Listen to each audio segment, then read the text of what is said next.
Welcome in everyone. In this video I'm going to be doing a guide on Timelost of the Rift.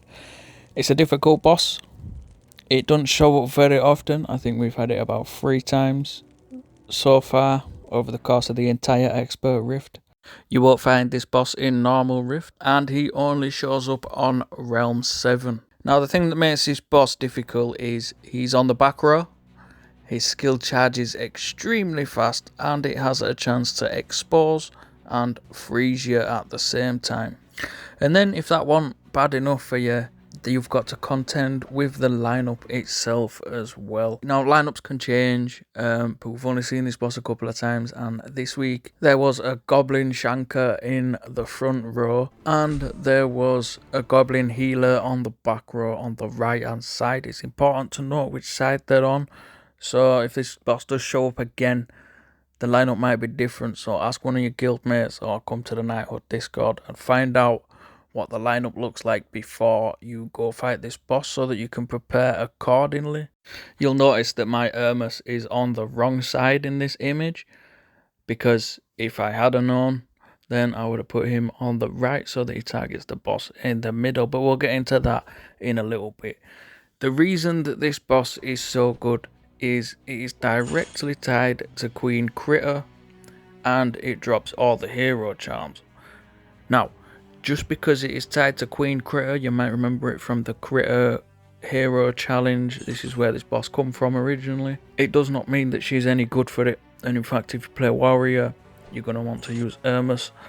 But if you don't play Warrior, this boss is going to be a bit more difficult for you. So these are viable combos that have been proven to work. My guildmates have used them. It's going to be a difficult fight, but these combos work. Now for Alchemist, you're going to want to take Grim, and then on the right hand side you can put Geber, because Geber hits the back row, so he can target that goblin healer on the right hand side, and you can clear that out as quickly as possible. If you play Hunter, you might be mistaken and think that Lanasa is Hunter's main hero, but she isn't. And the reason that Hunter in general is not as viable as Warrior or Alchemist is because Lanasa is the only hero that weakens all the enemies on the field, but she does not provide any heals. So if you're in a fight where you need to take cleanse or delay, you've got the war beasts, or you've got any of the bosses that will require one of those two things,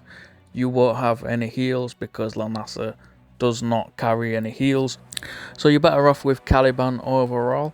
Even though Caliban only weakens the back row, he has the heal on rage. It's a bit more dangerous than the other two classes, but you can be a little bit more versatile with Caliban than you can with Lanasa. And then you have MacLeod, who can take out that goblin healer on the right hand side, and he's going to provide you with a lot of damage versus all the enemies, and his rage delays as well. So the method I'd use for this is just to use MacLeod's base power as soon as it's ready, and alternate these two heroes' rages to keep the damage up, to keep your heals up, and to delay all the enemies as well. All of the builds mentioned are gonna benefit hugely from the protect weapon, from 100% protect on your weapon. If you don't have this and you're relying on Brutus or something to give you protect, then you're not gonna be in a great position overall anyway. So I recommend that you reshape at least one of your weapons for use in the Rift to make it look a little bit like this. I've done a full guide on this weapon and on my armor as well, which I recommend you check out if you haven't yet. This is the build that I'm using. I've got 1 weakened chance, which is unique. I've got 4 armor charms, and I've got 455% warrior charms, and I highly recommend an exposed resist as well. I just haven't followed my own advice and put that on my gear yet. So this is the pair that I used. I took Hermes because he hits the back row, which means that for this boss he is actually better than Queen Critter, because she hits the front row and her rage is distributed amongst all the enemies as well, which means that you can't deal a lot of damage quickly. Even with the amount of hero power that I have, she would be pretty useless to me. The threat is 880 threat and my rift power is 746. So I'm about 135 under here. Now the first round is a normal fight. I'm using the sword for protect and I'm using Logan for weaken, and he's got the heals as well. I've got Klaxon on and the Maverick Gauntlet here. If you do have Klaxon, with the Maverick Gauntlet, usually all 3 of your hits, swing, punch, punch, need to crit. You need to get all 3 of them to crit to fill the rage in 1 turn.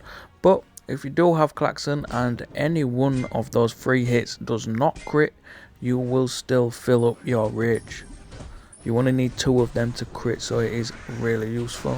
Klaxon only ever affects punches as well. It does not affect heroes like Brutus or Gauntlets that gain rage from you using hero based powers and stuff like that. It only ever affects punches. And in this first round, these goblins are the shankers, so they don't put acid on you, so it's not as worrying as if you're facing a full line of the ones that put acid on you.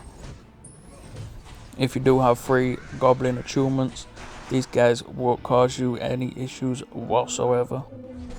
And all I'm doing is trying to make sure that Hermes' base power is charged before I go into the second round.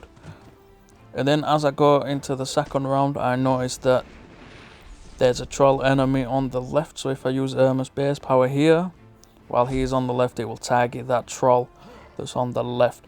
So I need to get a rage off to clear out the archer in the back before Hermes will target Timelost himself. So I use the potion for that.